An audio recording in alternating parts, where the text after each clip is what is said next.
Bonjour, c'est Ursule encore. On est le 11 septembre 2020. Alors je viens sonner la trompette aujourd'hui encore et je viens proclamer le retour de notre Seigneur Jésus-Christ. Amen. Alors que le Seigneur nous donne vraiment de nous préparer et que chacun puisse au fait s'examiner, regarder à lui et voir quelles sont toutes ces choses-là qui nous gardent encore captifs et de choisir de les enlever. Amen. Parce qu'il n'y a personne qui va faire le ménage à ta place. C'est à chacun de faire son propre ménage. Et je viens vraiment nous encourager à ne pas traîner, à ne pas tarder. Amen. C'est très important de ne pas s'arrêter à toutes ces choses-là qui risquent de nous couper de la grâce de notre Dieu. Amen. Alors soyez bénis. Alors je viens parler aujourd'hui de l'évangile d'accommodation te conduira en enfer. Amen. Alors, nous sommes vraiment, au fait, à la fin de notre génération.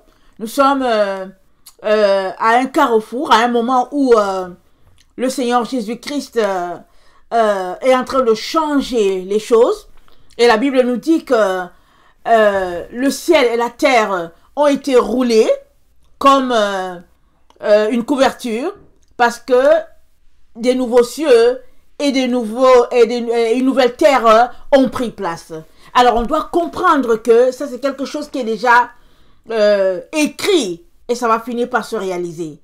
Et le Seigneur dans sa bonté donc prend la peine de nous avertir par les différentes personnes par-ci par-là parce que en tant que ses enfants, il aimerait que nous puissions nous apprêter. Amen.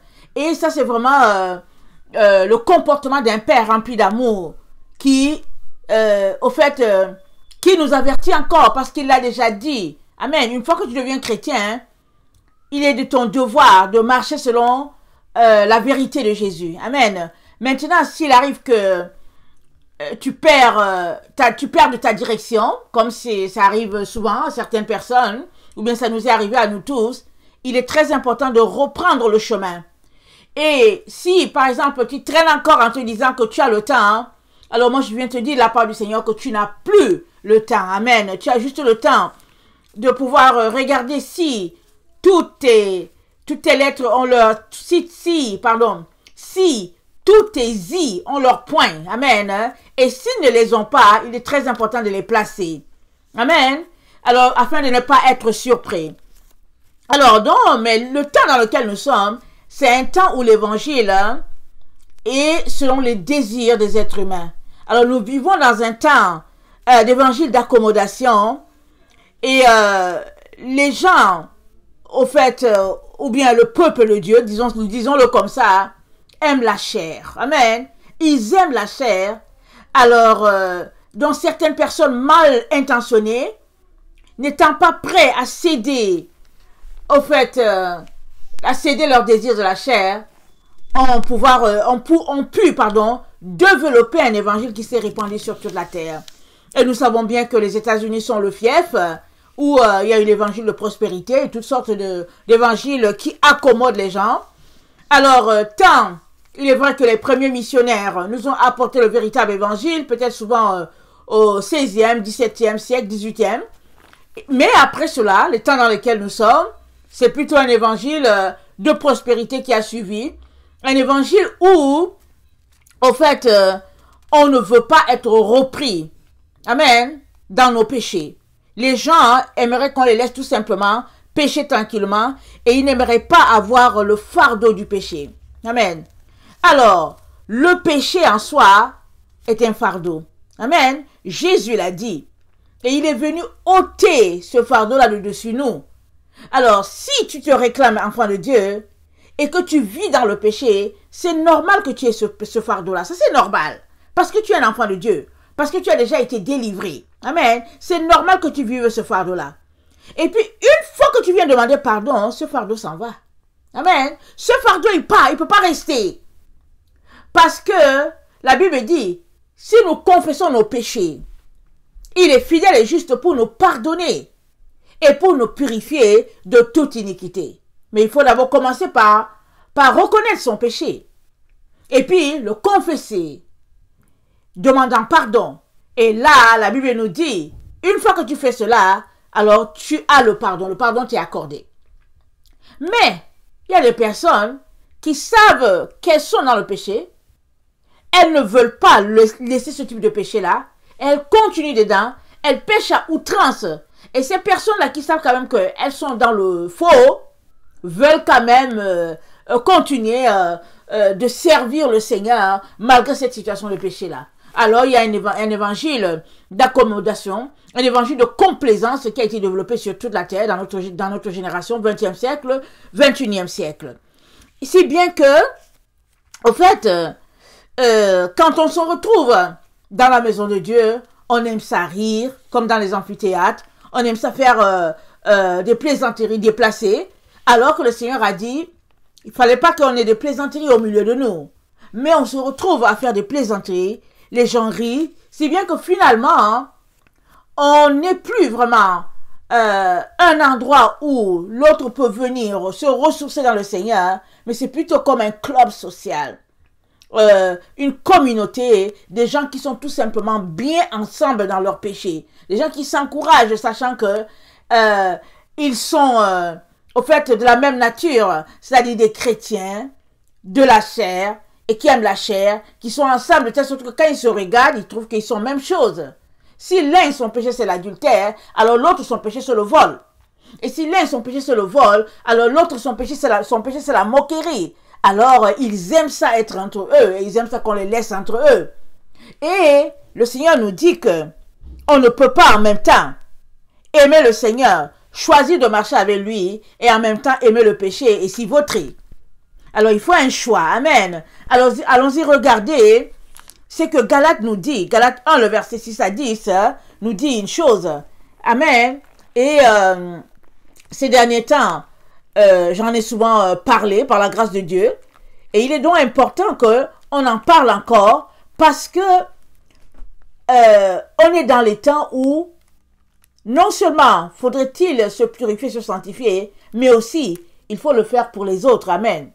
Paul a dit quoi? Il dit, c'est Jésus qui a dit, Jésus a dit, je me sanctifie moi-même pour eux, dans sa prière sacerdotale. Il a dit au Père, je me sanctifie moi-même pour eux. Alors, si tu te sanctifies pour toi, tu dois aussi comprendre que tu dois te sanctifier pour les autres. Parce que les autres nous regardent vivre. Alors, tu ne peux pas dire que tu es un enfant de Dieu et en même temps marcher dans le péché. Les autres te regardent. Même s'ils font comme s'ils ne te regardent pas, ils te regardent. Et tu es un témoignage pour eux. Alors, à partir de ce moment-là, il est très important que ta vie soit un exemple concret de ce Jésus-là qui vit en toi. Amen.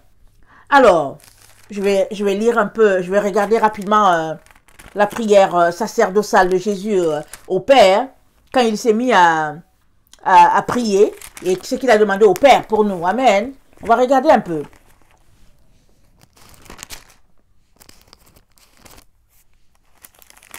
Attendez.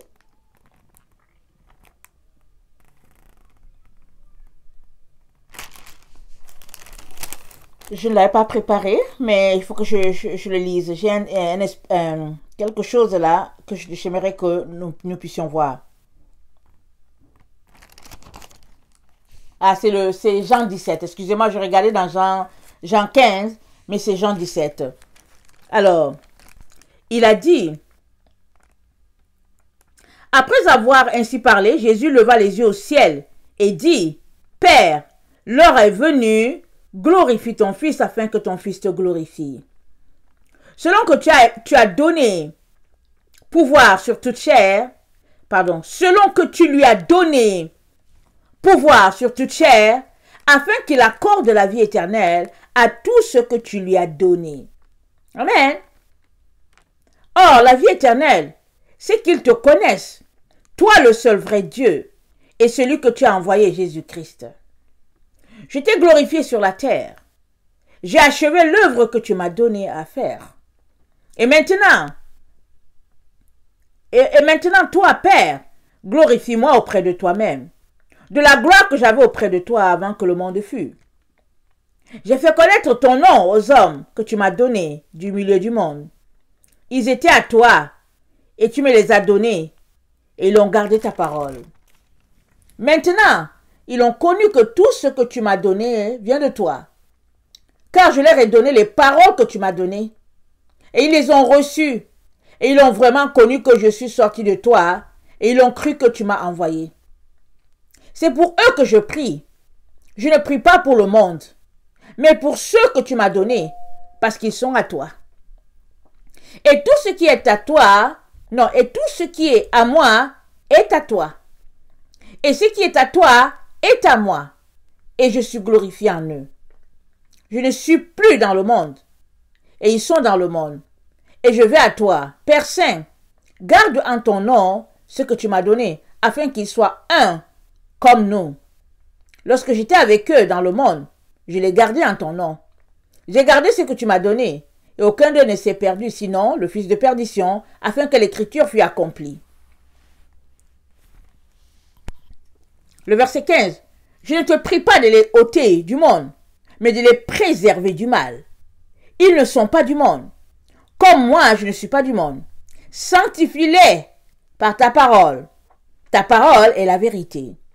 Comme tu m'as envoyé dans le monde, je les ai aussi envoyés dans le monde. Et je me sanctifie moi-même pour eux, afin qu'eux aussi soient sanctifiés par la vérité. Je me sanctifie moi-même pour eux, afin qu'eux aussi soient sanctifiés par la vérité. Jésus s'est sanctifié pour nous. Et si nous disons que il est dans notre vie, il est important que nous aussi nous puissions nous sanctifier pour les autres ou bien pour ceux-là, au fait, qu'on va amener à lui. Alors, chaque fois que nous vivons, chaque pas que nous posons, nous sommes observés par notre entourage. Alors, si nous disons que nous sommes enfants de Dieu, il est très important que notre vie puisse témoigner de notre relation avec le Seigneur. C'est pas vrai que on pourrait vivre notre relation en cachette et puis il n'y a pas de problème. Non, non, non. Si tu es de Dieu, si tu te réclames de Christ, tout ton entourage te regarde et tout ton entourage devrait savoir que tu es de Christ. Alors ton témoignage va au-delà de ta propre personne. Il est donc important que on puisse vivre une vie telle que le Seigneur attend de nous, pour nous-mêmes, mais aussi pour les autres. Amen. C'est pourquoi j'ai dit, il est important qu'on puisse se sanctifier pour ceux-là que le Seigneur nous a donnés, tout comme notre Seigneur. Nous sommes appelés à imiter le Seigneur, n'est-ce pas? C'est très important. Alors, Galates 1, le verset 6 à 10, dit ceci. Galates 1, le verset 6 à 10. Excusez-moi.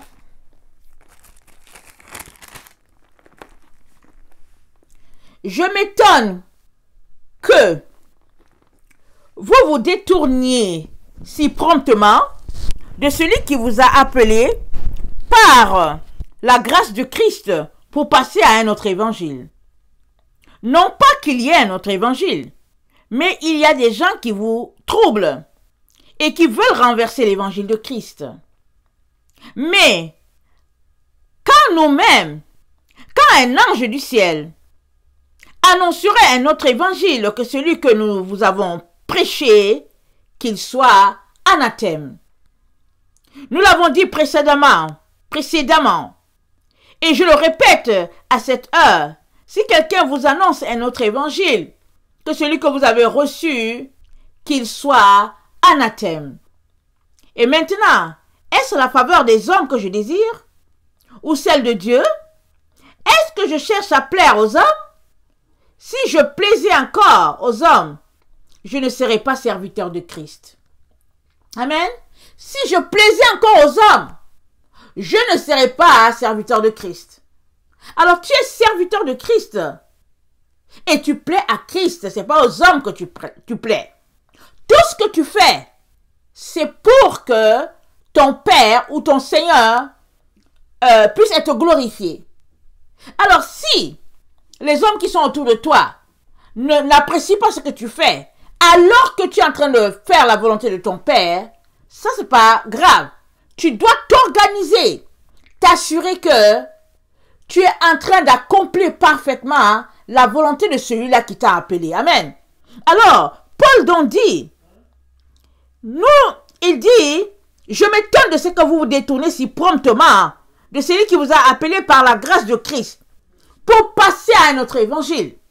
Non pas qu'il y ait un autre évangile, mais il y a des gens qui vous troublent et qui veulent renverser l'évangile de Christ. Ça a été cela du temps de Paul, ça l'est encore aujourd'hui. Des gens qui veulent renverser l'évangile de Christ et qui l'ont déjà renversé et qui troublent les autres qui veulent marcher dans la vérité. Et nous allons continuer de voir ça de plus en plus. De telle sorte qu'il y a un bon groupe de chrétiens qui seront persécutés par les autres dits chrétiens. Amen. Parce qu'il y a un groupe qui voudra marcher strictement sur l'évangile de Christ et un autre qui se plaît à marcher selon l'évangile de complaisance, l'évangile d'accommodation de notre siècle. Alors, il est donc important que toi-même tu puisses répondre à cette question-ci. Est-ce que c'est Christ que tu veux suivre, ou bien est-ce que c'est les autres, ou bien est-ce que c'est la dénomination que tu veux suivre? Alors, si tu arrives à la conclusion que c'est Christ que tu veux suivre, alors, voilà, écoute ce que Paul a dit. Ce n'est pas nouveau. Les gens qui les ont troublés, les gens dans le temps de Paul déjà, qui œuvraient pour renverser l'évangile de Christ, à combien plus forte raison en notre temps au 21e siècle? 20 siècles plus tard, le phénomène perdure et encore il est pire. Amen. Parce que peut-être au temps de Paul, il n'y avait pas tellement de personnes qui se hâtaient d'écrire, ou bien il n'y avait pas beaucoup de scripts. En notre temps, il y a beaucoup de gens qui ont écrit au nom de Christ. Ils ont fait des commentaires. Ils ont publié des livres, des soi-disant Bibles avec leurs propres commentaires. Et en faisant cela, ils sont devenus riches, ils sont fait de l'argent, et puis etc., etc. Au nom du fait qu'ils veulent expliquer le vrai évangile de Jésus. Oh, Jésus a dit quoi? D'ailleurs, Jésus, c'est lui la parole. Alors, si c'est lui la parole et que c'est lui le propriétaire des paroles, il me semble que ça devait être lui qui devait commencer à vendre ses paroles. Il les a jamais vendues. Il ne s'est jamais enrichi au nom de l'évangile. Amen. Mais dans notre temps, les gens ont pris l'évangile et c'est devenu une source de gain pour beaucoup de personnes. Or, quand nous lisons les Écritures, surtout Paul, il nous a dit que l'évangile, il y en a qui ont fait ça une source de gain. Et ça, c'est un péché. Parce que Dieu nous a donné sa parole librement afin de nous délivrer des forces des ténèbres.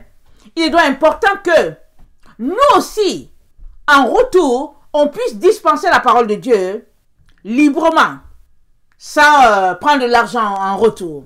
Amen.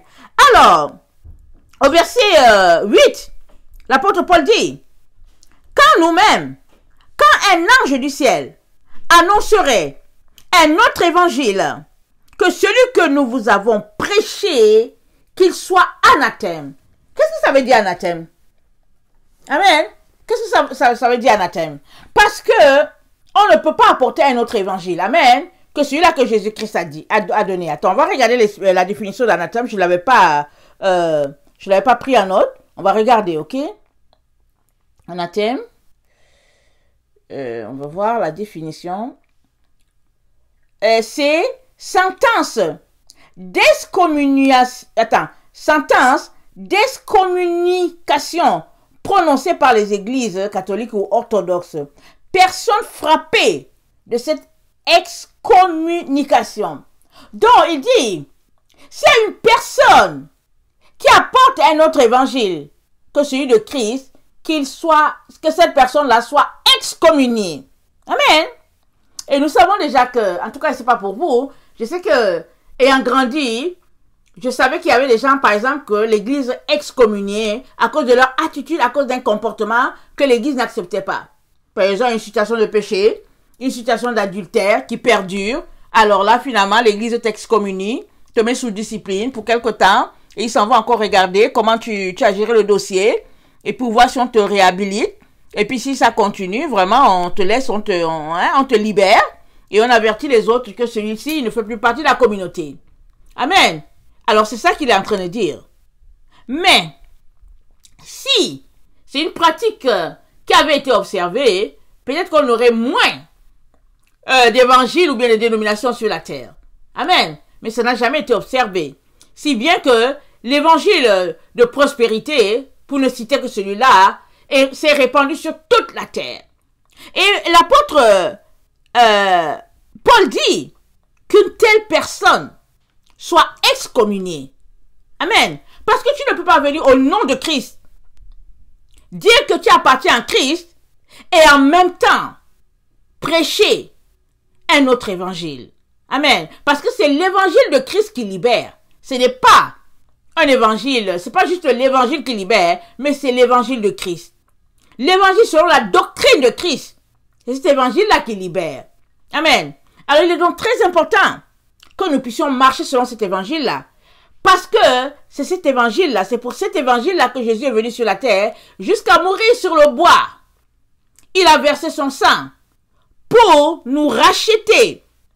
Tant il est vrai que nous avons été vendus à Satan par nos premiers parents, Adam et Ève.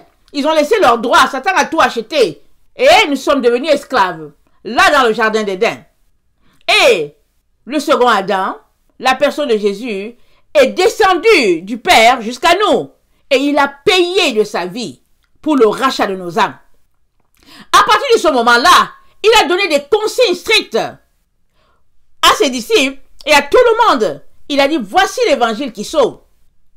Quand Nicodème allait le voir en pleine nuit, que Nicodème lui a dit, mais personne ne peut faire ce que tu fais si la personne n'est pas de Dieu.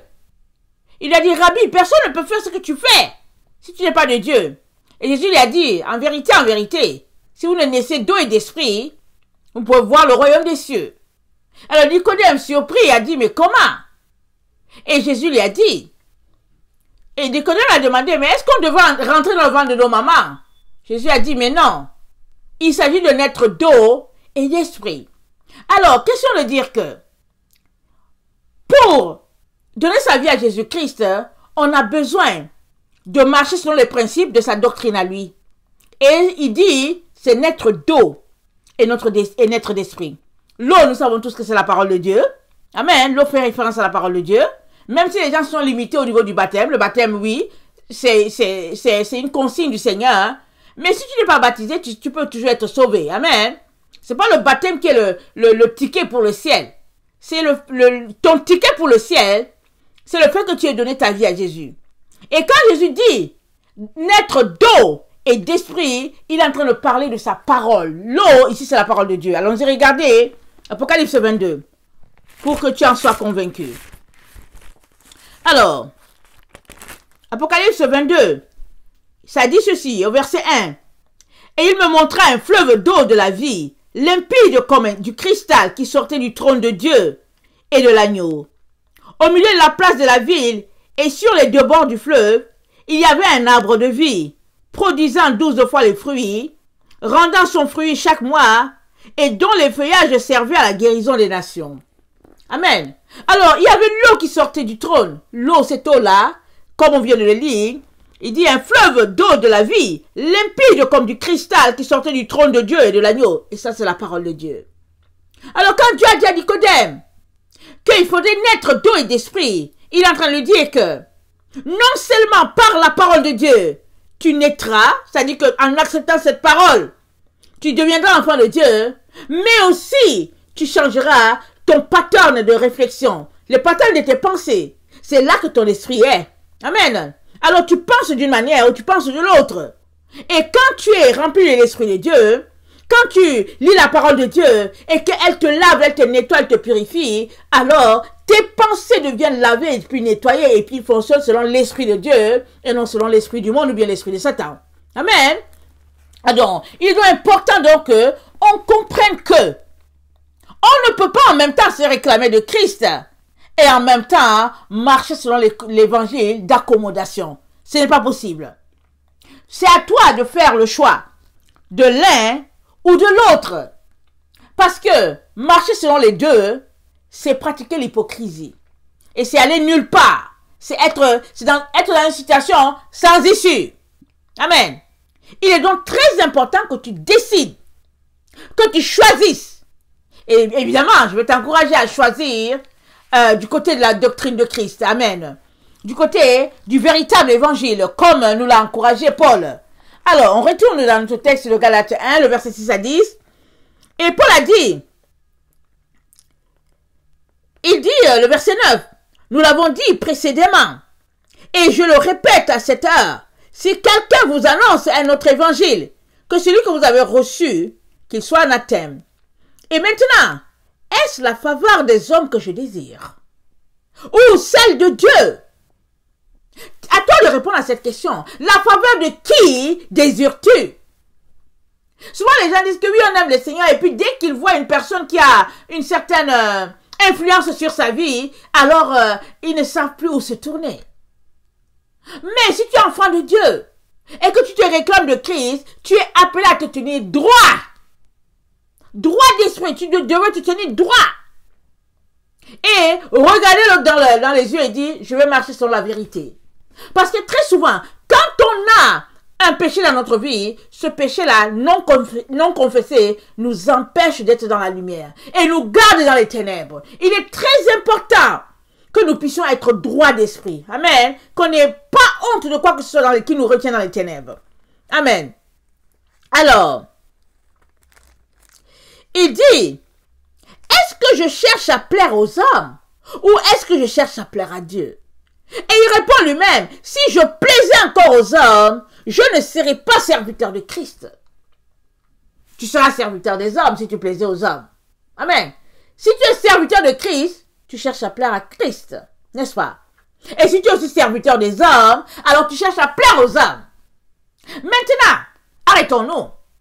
Quand une personne se réclame serviteur de Dieu, et que cette personne-là plaît aux hommes, ou bien son but c'est de plaire aux hommes, ou bien tout ce qu'elle fait c'est pour plaire aux hommes, cette personne nous envoie le signal que elle est serviteur ou bien servante des hommes, et ipso facto, elle sert le diable. Ipso facto, elle est déguisée en ange de lumière, parce qu'elle porte le manteau de brebis, alors que dans le fond elle est un loup. Parce que les loups, ce sont les serviteurs de Satan. Amen. On doit comprendre cela. On doit comprendre cela comme ça. N'essayons pas de colmater les brèches, d'arrondir les coins pour dire que non, mais après tout, c'est un serviteur de Dieu, c'est une servante. Non. Soit tu es pour Christ, soit tu ne l'es pas. Jésus a dit que votre oui soit oui, et le reste, ça vient du malin. Amen. Donc, soit tu es pour Christ, soit tu es pour Satan.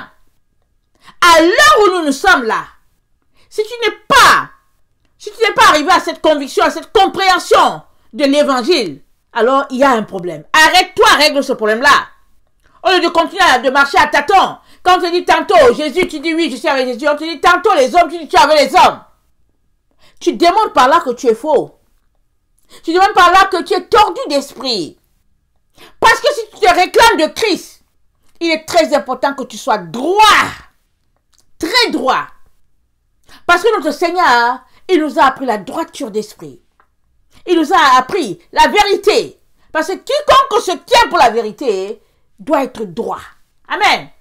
Pas d'hypocrisie dans cette personne.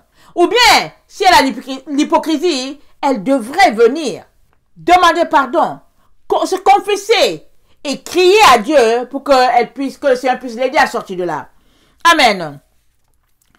Alors, l'évangile donc, selon l'accommodation des hommes, c'est un évangile où tout ce qu'on fait c'est selon les hommes. Alors, il y a des cadeaux, on aime être apprécié des hommes, on aime être encouragé des hommes, avec des méritas, des applaudissements, et puis etc. Mais ça sert à quoi? Quand on s'arrête, on dit mais ça sert à quoi?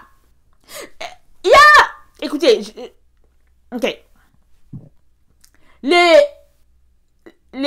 évangélistes de la prospérité, appelons-les comme ça, ils font la promotion de l'argent, de la gloire, du matériel. Amen. Mais il y a un autre type d'évangile où les gens ne prêchent pas forcément la prospérité. Mais quand tu entres dans ces églises-là, ils font la promotion de quelqu'un. ou bien font la promotion d'une famille. Alors ils te maintiennent dans un cercle, dans un labyrinthe. Alors on te parle-tu de telle personne, même quand elle est morte, on te parle-tu de la personne, et puis on te raconte des histoires sur la personne, et puis on te raconte les méritats sur la personne, et puis bah, on te pompe d'une personne ou d'une famille. On te pompe, on te pompe. Mais tu t'arrêtes, tu te dis, attends, c'est qui est mort pour moi? Jésus est mort pour moi ou bien c'est cette personne qui est morte pour moi? Alors pourquoi on me parle de la personne? Redondant. On met la cassette, on l'appuie, on ne fait que me parler de la même personne. À répétition. Maintenant, si Dieu nous ouvrait les yeux, est-ce que la personne elle est chez Dieu ou bien est-ce qu'elle est chez le diable? C'est une bonne question, n'est-ce pas? On ne sait même pas si la personne a été sauvée. Alors, si tu côtoies une église et que la personne qu'on te présente, ce n'est pas Jésus-Christ, watch out. Ouvre grand tes yeux. Alors, si demain, quand on vient te parler encore d'un autre membre de l'église et puis on te fait que, on fait que pomper, et puis on fait que pomper les familles, commence à préparer tes vêtements, à commencer à secouer ta poussière pour t'en aller de là. Amen. Ça, c'est très important. Alors, si je vous le dis, c'est parce que moi, je l'ai expérimenté. Amen. Mais j'ai dû rester, parce que c'était pas le temps pour moi de partir. Le Seigneur n'avait pas fini de me montrer ce que je devais voir pour pouvoir enseigner là-dessus. Alors, il y en a qui prennent la prospérité, il y en a les autres qui prennent l'image d'une famille ou de quelqu'un. Et on te garde là, et puis on te garde là, et puis, mais s'il y a une seule personne qu'on doit élever à tous les jours, c'est Jésus. Alors moi, je ne vois pas pourquoi je viendrais m'asseoir dans une congrégation, et puis on me pompe, on me parle de quelqu'un d'autre. C'est Jésus qui est mort pour moi. Jésus est mort pour moi. Il a versé son sang pour moi. Alors arrêtez de me parler de quelqu'un d'autre. Parlez-moi de Jésus. C'est la seule personne qui m'intéresse quand je vais à l'église. Je ne vais rien savoir de personne. Parlez-moi de Jésus. Parce que quand tu me parleras de Jésus, je pourrai voir les autres aussi. Puisque Jésus, c'est lui qui nous sanctifie. Alors il me sanctifiera, il te sanctifiera, et ensemble on pourra voir les autres, et puis on va voir tout ce que le Seigneur fait dans leur vie. Mais ne mettez pas un voile devant les yeux de vos membres ou bien de votre congrégation en lui parlant de telle personne qui est bien, en élevant telle famille, et puis finalement tu es assis dans l'église, c'est les mêmes personnes qui défilent devant toi des années après années et ils n'ont rien à te dire. C'est ça le problème. Le problème c'est qu'ils n'ont rien à te dire. Mais cette année ils vont venir encore, ils vont défiler devant toi. L'année prochaine, ils vont encore défiler. Et finalement, il y a des gens qui vont se dire, ah ok, c'est comme ça que ça marche. À quand mon tour? Et ils sont là, ils font tout, ils font les courbettes devant les hommes pour que leur tour vienne. Et certains, leur tour viendra un jour quand ils auront fini de lécher toutes les bottes de l'église. Et d'autres, leur tour ne viendra jamais. Parce qu'ils ont dit, je ne lèche pas les bottes, je ne lèche ni les bottes de quelqu'un et je ne balaye ni la poussière de qui que ce soit. Et à partir de là, tu reconnais qui est enfant de Dieu et puis qui est serviteur du diable. Il est donc très important que on puisse s'arrêter et regarder ce en quoi nous croyons. Es-tu là en train de dire que tu suis Jésus, or tu valorises juste la vie des hommes? Es-tu là juste en train de miroiter un certain poste dans une église quelconque et puis tu lèches les bottes de quelqu'un pour qu'il te fasse passer? Ça, c'est pas l'évangile de Jésus. Jésus est mort pour que nous puissions être délivrés des œuvres de la chair. Alors, ces œuvres de la chair-là, dans ces œuvres de la chair-là, il y a le fait de préférer telle personne à telle autre. Ou bien d'élever telle personne à cause de sa classe sociale par rapport à telle autre. Ça fait partie des œuvres de la chair. Mais voilà l'évangile de notre époque. Un évangile d'accommodation. Un évangile où l'homme est devenu Dieu. Et puis, selon que, en fait, la congrégation élève telle ou telle personne, on va savoir qui est le Dieu dans l'église, et puis qui est le sous-Dieu, et puis qui est l'associé du Dieu, et puis qui est la déesse, et puis etc. Tout ça, ça mène en enfer. Tout cela, enfer. Si tu côtoies une église où on ne fait qu'élever les êtres humains, on ne fait qu'élever les êtres humains, sache que, en tout cas, cette église-là, elle est en train de te conduire direct à l'enfer. Sors de là au plus vite. Secoue ta poussière. Et puis va-t'en. Tite 2, verset 1.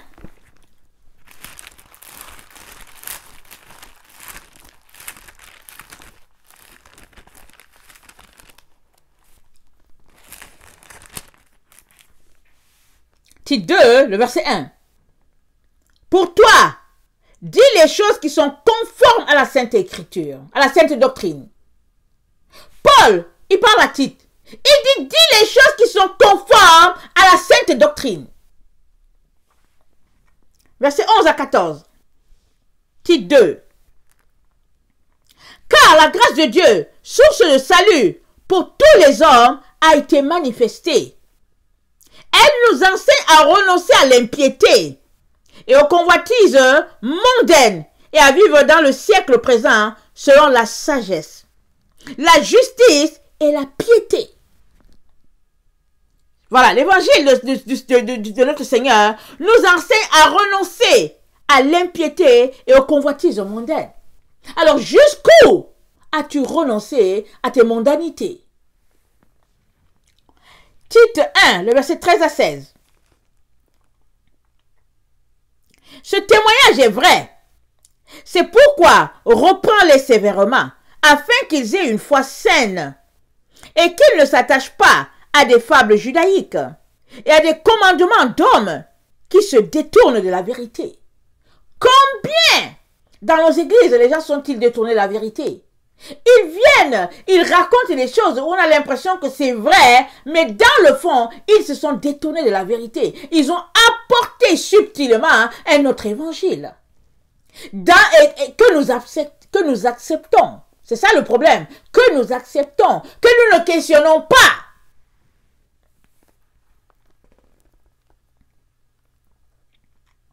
Tout ce qui est pur pour ceux qui sont... Attends, tout est pur pour ceux qui sont purs, mais rien n'est pur pour ceux qui sont souillés et incrédules. Rien n'est pur pour ceux qui sont souillés et incrédules. Leur intelligence et leur conscience sont souillées. Tout est pur pour ceux qui sont purs. Si tu es pur d'esprit, alors tout est pur pour toi. Mais si tu es souillé, alors tout est souillé pour toi. Que cela veut dire que si tu vois une personne qui se réclame de Christ, prenons l'exemple d'un évangéliste, ok? Prenons l'exemple d'un évangéliste quelconque qui prêche la prospérité, l'évangile de prospérité. Alors tu le vois bien, il est souillé. Donc, tout ce qui le concerne est souillé. Son intelligence, sa conscience, tout. À partir de ce moment-là, tu dois arrêter de le suivre. Au lieu de regarder en lui une partie qui est bien et puis l'autre partie qui n'est pas bien, tout est souillé, nous dit la Bible. Tout en lui est souillé. Parce qu'il est souillé dans sa conscience. Il a la marque de la flétrissure dans sa propre conscience. Il est adonné aux doctrines des démons. Tu dois le fuir.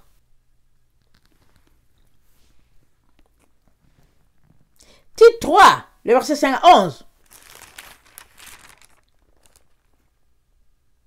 Il nous a sauvés, parlant de Christ, non à cause des œuvres de justice que nous aurions faites, mais selon sa miséricorde, par le baptême de la régénération et le renouvellement du Saint-Esprit, qu'il a répandu sur nous en abondance, avec abondance, par Jésus-Christ notre Sauveur, afin que, justifiés par sa grâce, nous devenions en espérance héritiers de la vie éternelle. Cette parole est certaine, et je veux que tu affirmes ces choses afin que ceux qui ont cru en Dieu s'appliquent à pratiquer de bonnes œuvres. Ceux qui ont cru qu'ils s'appliquent. Voilà ce qui est bon et utile aux hommes. Si tu as cru, alors applique-toi. S'appliquer, c'est devenir meilleur. C'est devenir excellent. C'est devenir parfait. C'est ça, s'appliquer. C'est prendre le temps, tout ce qui est nécessaire pour devenir meilleur. C'est ça, s'appliquer. Et il dit le verset 9, mais évite les discussions folles, les généalogies, les querelles, les disputes relatives à la loi, car elles sont inutiles et vaines. Celui qui vous dit ça, c'est Paul. Il était dans ça. Avant que Jésus le rencontre, il était dans ça. Il s'asseyait pour démontrer que ce sont le pharisianisme là qui était la vérité. Et il persécutait les enfants de Dieu. Et il partait avec la lettre pour tuer un bon nombre. Quand Jésus l'a rencontré sur le chemin. Alors une personne qui a pratiqué ça, elle te dit, ne fais pas ces choses-là. Tout comme Salomon. Salomon a dit, vanité de vanité, tout est vanité.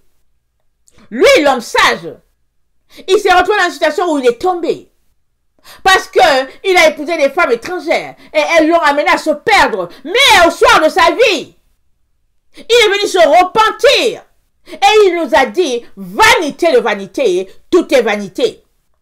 Maintenant, toi qui reçois, toi qui reçois une telle parole, tu ne t'arrêtes pas pour dire, ok, Salomon l'a expérimenté, je veux aussi l'expérimenter et je veux voir si vraiment tout est vanité ou pas. Tu ne fais pas ça. Si tu faisais ça, ça c'est être insensé. Et la sagesse pour toi est que Salomon a vécu ces choses-là, pardon. Il a failli se perdre. Dieu merci qu'il a été racheté par le Seigneur. Mais Seigneur, garde-moi de faire pareil. Que ce soit une bonne leçon pour moi. C'est ça la sagesse. Amen. Et le Seigneur nous dit qu'il ne faudrait pas qu'on s'adonne à ces choses-là. Mais au contraire, qu'on puisse pratiquer la doctrine de Christ. Et vivre selon cette doctrine-là. Amen. Alors, 1 Timothée 4, le verset 11 à 16 nous dit ceci. Mais refuse les jeunes veuves. Attendez. 1 Timothée 4, le verset 11 à 16. Je me suis trompée. 1 Timothée 4, le verset 11 à 16. Ok. Déclare ces choses et enseigne-les. Que personne ne méprise ta jeunesse. Mais sois un modèle pour les fidèles en parole, en conduite, en charité, en foi, en pureté. Jusqu'à ce que je vienne, applique-toi, une fois de plus, applique-toi à la lecture, à l'exhortation, à l'enseignement. Applique-toi.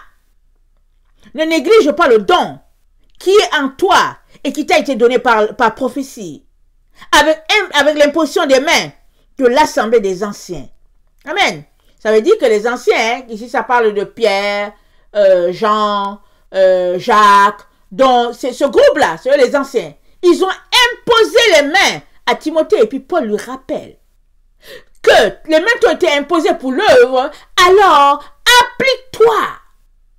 Alors, Timothée pouvait venir dire que ok, on m'a imposé les mains, alléluia, tout est bien pour moi, je n'ai besoin de rien. Mais non, Paul lui dit, applique-toi. Alors, il y a une puissance, une énergie qui devrait sortir de lui. Amen. Pour l'œuvre de Dieu. Il est appelé à s'appliquer, à lire, à exhorter, à enseigner. Mais avant de se retrouver à faire cela, enseigner dans la vérité, il est important qu'il s'applique. C'est-à-dire qu'il prenne le temps pour prier, pour jeûner, pour lire la parole de Dieu, pour avoir la confirmation que ce qu'il enseigne, c'est cela, c'est ça s'appliquer. Et que sa vie soit un exemple, c'est ça qu'on a lu.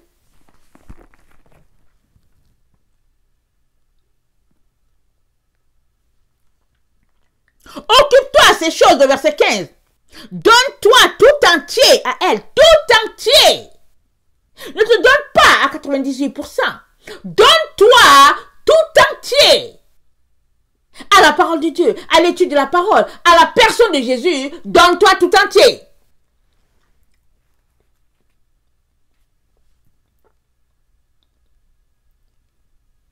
Afin que tes progrès soient évidents pour tous. Hein? Évident pour tous. C'est pas une situation où tu es seulement chrétien dans ta maison.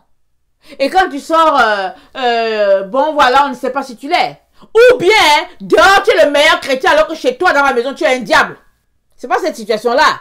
Et beaucoup de personnes qui se disent serviteurs de Dieu sont comme ça. Dehors, ils sont une personne, à l'intérieur, ils sont une autre.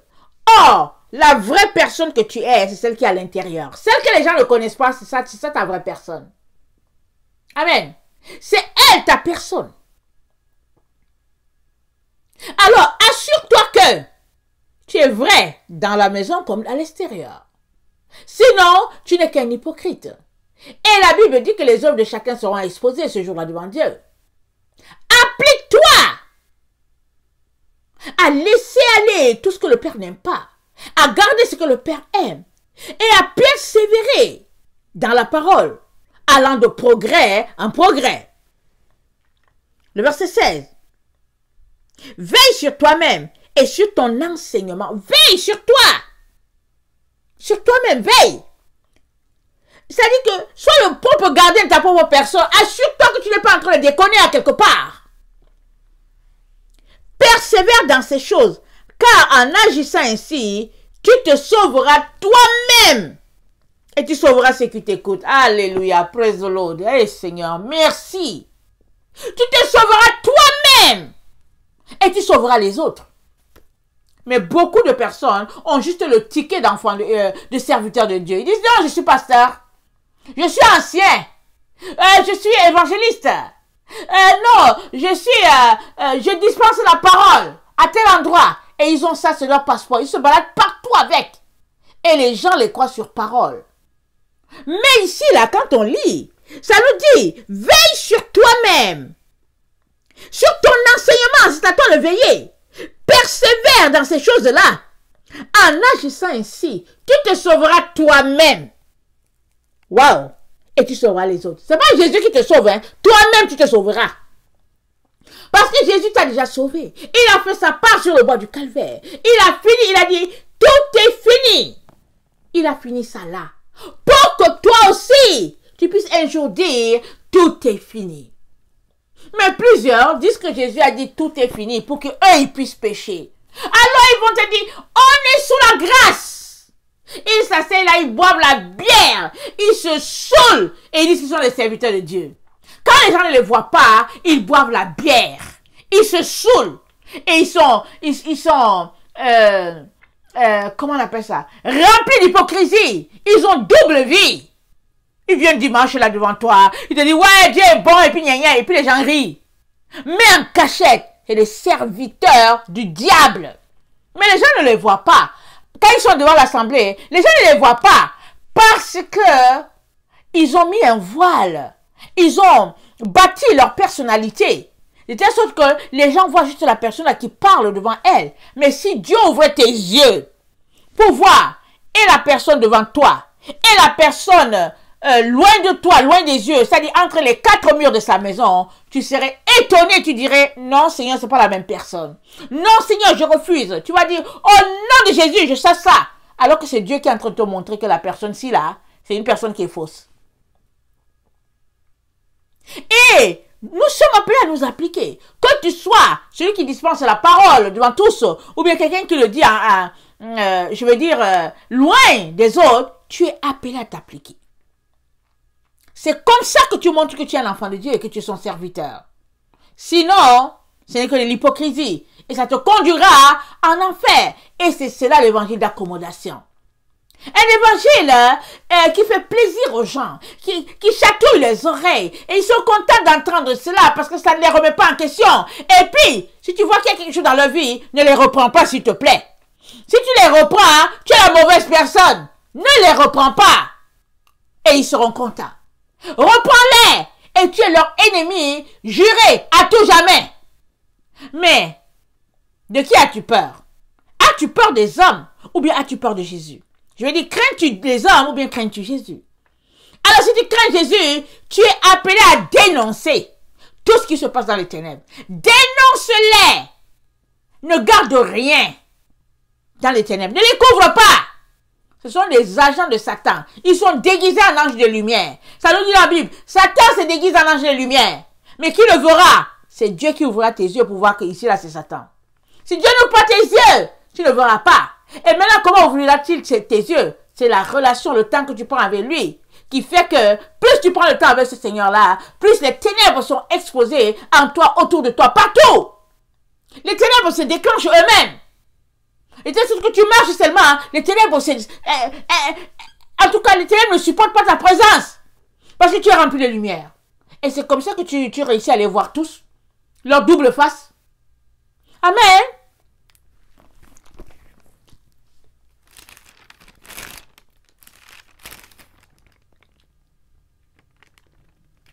Un Timothée 6, le verset 3 à 6. Si quelqu'un enseigne de fausses doctrines et ne s'attache pas aux saintes paroles de notre Seigneur Jésus-Christ, et à la doctrine qui est selon la piété, il est enflé d'orgueil, il ne sait rien, il a la maladie des questions oiseuses et des disputes des mots, d'où naissent l'envie, les querelles, les calomnies, les mauvais soupçons, les vaines discussions d'hommes corrompus, d'entendement, privés de vérité, croyant que la piété est une source de gain. C'est en effet une grande source de gain que la piété avec le contentement. Vous voyez? Il parle de ces personnes-là. C'est-à-dire que pendant que tu lis ça, tu as l'impression que Paul était là dans notre génération, dans notre temps-ci. Il décrit ce qui se passe dans notre temps. Et il nous dit, il faut éviter une telle personne.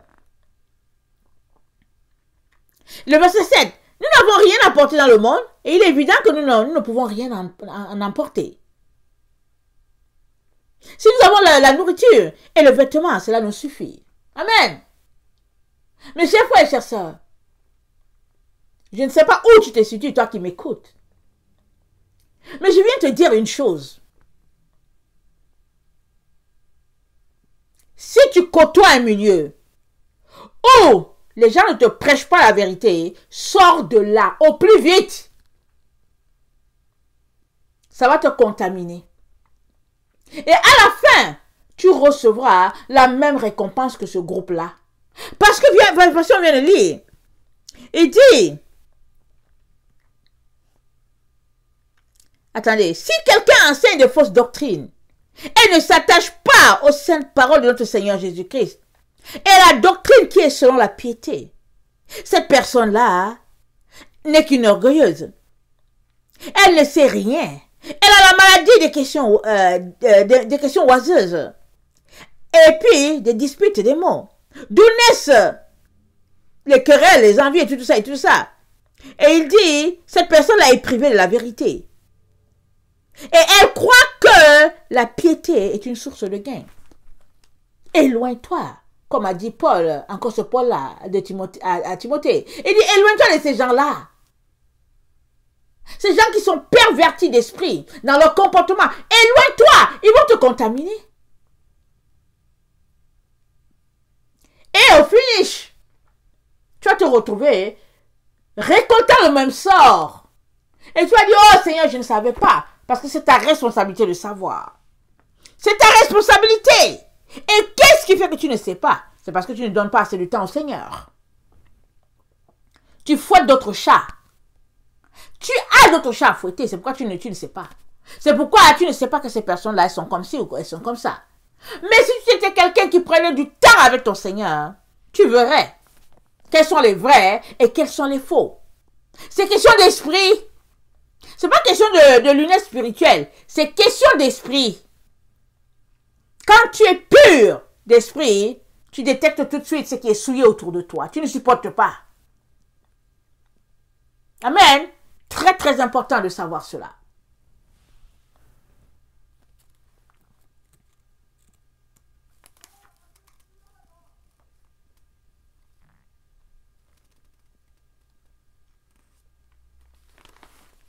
La grâce de Dieu n'est pas source de salut. Tite 2, le verset 11 à 12, on l'a déjà lu. La grâce de Dieu n'est pas source de salut. La grâce de Dieu n'est pas source de gain. Amen. Excusez-moi. La grâce de Dieu, ce n'est pas une source de gain. Est-ce que on dirait que je perds mon... Bon, je me suis égaré. Attendez, je vais le lire. Tite 2, le verset 11 à 12. Je vais finir là. Excusez-moi. Je fais du bruit un peu à vos oreilles, mais il faut que je tourne. Voilà. Titre 2, le verset 11 à 12. Car la grâce de Dieu, source de salut pour tous les hommes, a été manifestée. Elle nous enseigne à renoncer à l'impiété et aux convoitises mondaines et à vivre dans le siècle présent selon la sagesse, la justice et la piété. La grâce de Dieu n'est pas source de gain. Mais beaucoup ont fait de la grâce de Dieu une source de gain, soit des gains monétaires, soit des gains de leur propre personnalité. Finalement, ils se servent juste de la parole de Dieu pour se hisser à une place qui ferait qu'ils seraient vus à quelque part. Ils se servent de la grâce de Dieu pour leur propre gloire. Et le Seigneur dit, ça, ils ne sont pas serviteurs de Dieu. Ils sont agents de Satan. Parce que Satan, c'est un ange de lumière. Et ils sont là, ils sont déguisés en ange de lumière. Au milieu de nous. Et on les écoute, on les suit. Alors que ce n'est pas l'évangile de Jésus-Christ qu'ils prêchent. C'est un autre évangile. Et il est très important qu'on puisse détecter ces personnes-là, qu'on puisse nous en éloigner et qu'on puisse avertir les autres. Parce que Daniel a dit quoi? Il a dit, ceux qui sont méchants ne comprendront rien dans la fin des temps où nous nous trouvons. Mais les intelligents, ils avertiront les autres. Et ils seront purifiés, les intelligents. Il appelle intelligents les enfants de Dieu. Parce que les enfants de Dieu s'arrêtent, ils évaluent le temps, ils se disent, ah, ils vont prier et Dieu leur parle. Et ils avertissent les autres. Et ceux-là que Daniel a appelés méchants, eux, en tout cas, ils refusent que ce soit le temps. Et ils essayent de trouver un chemin, une astuce pour se déroger de ce que Dieu est en train de faire. Et malheureusement, nul ne peut changer le temps, ni les circonstances. Parce que le Dieu que nous servons, le créateur de l'univers, c'est le maître des temps. Il est le maître des circonstances. C'est pas parce que toi tu penses que c'est pas le temps que ça ne l'est pas. Le temps de Dieu, c'est le temps de Dieu. Et Dieu a dit, nous sommes dans le temps où Jésus va venir ravir son épouse. Jésus va ravir son épouse, que tu le veuilles ou pas. Où te retrouveras-tu, toi, qui m'écoutes? Du bon côté ou du mauvais? Où seras-tu ce jour-là? Examine-toi. C'est cela la sagesse. Examine-toi. C'est cela la crainte de Dieu. Et humilie-toi. Si l'Esprit de Dieu te montrait que tu n'es pas sur le bon chemin. Amen. Que le Seigneur bénisse sa parole. Je vous aime beaucoup. Et Dieu davantage. Maranatha, Jésus revient. Amen. Soyez bénis. Soyez bénis. Merci.